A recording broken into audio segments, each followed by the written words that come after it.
R is for Rape, Part 5, Fat Girl. Since I was old enough to be out and about on my own, I've always gravitated towards art house and repertory cinemas, quirky and sometimes grubby little movie theaters with mismatched and uncomfortable seats, cheap tickets, low-cost nibbles, and even the possibility to bring in your own snacks.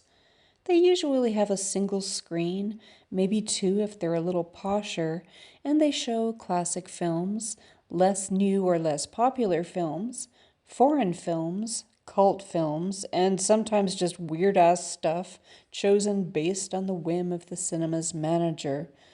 This is my kind of place.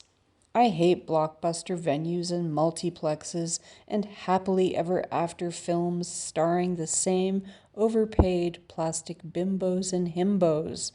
I almost always go to these rep cinemas by myself, and I usually sit in the back row with my smuggled in munchies and relative anonymity. I'm not sure how I got into these kinds of places or how I found the one and only in my hometown, tucked away on a side street near the university, but I suppose it was inevitable given my father's devil may care, close your eyes and pick approach to choosing films that I mentioned in a past post. Nevertheless, I remember with fondness my favorite little cinemas from various places I've lived, and during periods of my life involving intense workloads and insane schedules, these solitary outings even became a highly enjoyable escape ritual. I remember an early educational experience in cinema when I was 19 that gave me food for thought at the time. After writing the third R is for Rape post, I recalled a film I'd watched in a repertory cinema back in 2001 and decided to re-watch it to see if what I recalled actually tied into this post topic. Several times I've returned to books and films I've consumed in my youth, frequently to find that my recollections were colored by inexperience or naivete. It's not really a surprise, and this is an interesting and separate topic that I want to write more about, as it is extremely relevant to the female experience of sexuality and relationships. Suffice it to say that after watching the film in question again, I decided that despite my more mature, analytical, and critical eye, I still agreed with the core of my 19-year-old assessment of the content. The film in question was the 2001 French film À ma sœur, which was strangely named Fat Girl for American audiences, despite the fact that the title could easily have been translated To My Sister and still would have made sense.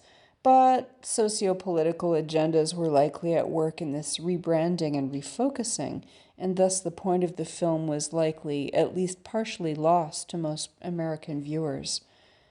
The film was written and directed by Frenchwoman Catherine Breillat, known for her controversial works on sibling rivalry and female coming-of-age stories, with a heavy focus on the politics of sex and sexuality for girls.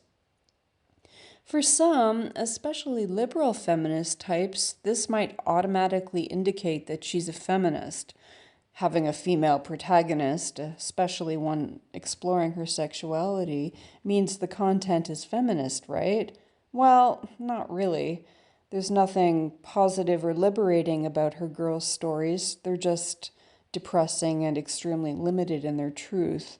And while I prefer truth to lies, I find it sad that all of girls' and women's truths are such downers. There isn't the rich range of character building experiences that boys have available to them when they're approaching adulthood. So while Breillat is a truth teller of sorts, I personally find her very male identified as well, and indeed she has indicated in interviews that she was heavily influenced in her youth by writers Georges Bataille and the Marquis de Sade, both of whom saw sex and violence as inseparable and wrote extensively on the pleasure taken in violating and destroying women. I've read many of de Sade's works, and I felt, like I do after encountering so many of men's creative endeavors, that they have way too much time on their hands. But at the same time, I think these are some of the most honest men on the planet, and they depict male sexuality accurately. Males do have a death drive and cannot separate sex and violence, and you mess with them at your peril. Unfortunately, in order for women to get any attention in the arts and literature world, they need to espouse the male point of view, even if they think they're liberating themselves or putting themselves on equal footing with men. The problem is that, like I've maintained through this mini-series, females don't have the upper hand in heterosexual sex, or any dealings with males for that matter. In the violence that is heterosexual sex, females have so much more to lose. And I don't think girls can achieve anything positive from exploring sexuality through dealings with males.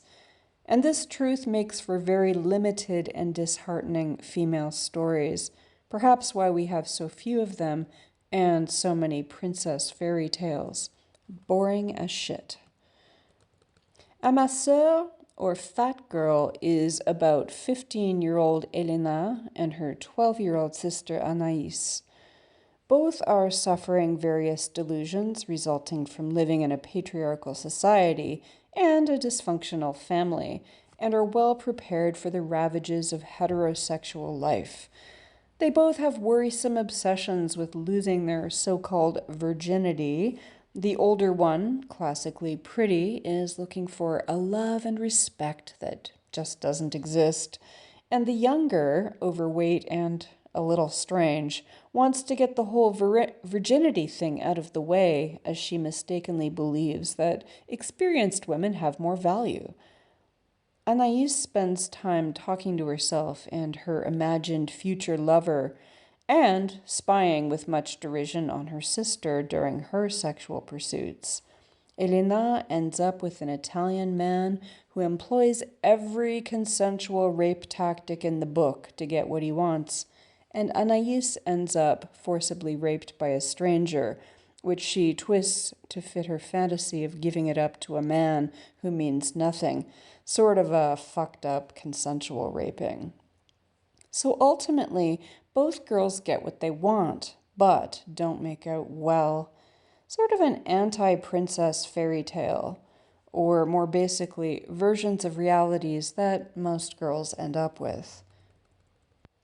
Now, at 19, despite plenty of exposure to the nastiness that the male-dominated world had to offer, I was still very inexperienced and completely untrained in critical thinking. Thus, at that time, I could easily sit through offensive content without experiencing the knee-jerk moral outrage of, say, a biologically mature but intellectually immature religious person. But I wasn't well equipped to dissect it and offer a deep analysis.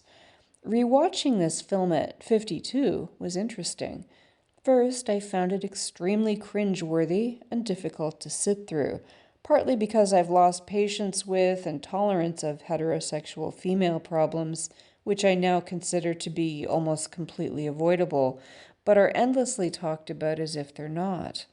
And partly because Brea's depiction of what girls go through in negotiating with straight males is so completely spot on. Second, I realized that I've been thinking about the issue of consensual rape for over 30 years, although I didn't have a name for it until recently. There was apparently a feminist uproar after the film came out. I don't recall the details, but I was a budding feminist and didn't feel the same way as they did. Likely, some women got mad that it was the fat girl who needed to be forcibly raped in order to achieve something sexually, and that she accepted that. Perhaps some were opposed to the graphic depictions of sex with a minor, although neither actress was an actual minor. Whatever the opposition, I find that the vast majority of self-proclaimed feminists do not like the unveiling of truths. While Brea is decidedly not a feminist, she baldly showed us the truth about how girls are formed into what male-dominated society wants them to be. I think many feminists want to think that males and females are equal, and not all men are rapists, and that heterosexuality can be healthy and good for women. But that's just not how things work. It never has worked that way, and it never will. So, you either have to go along to get along, or you create a different path for yourself and model it in a way to offer better options for the girls of the future. And by different path, I mean separatism and forging better relationships with women and girls. We no longer have to accept violence to survive.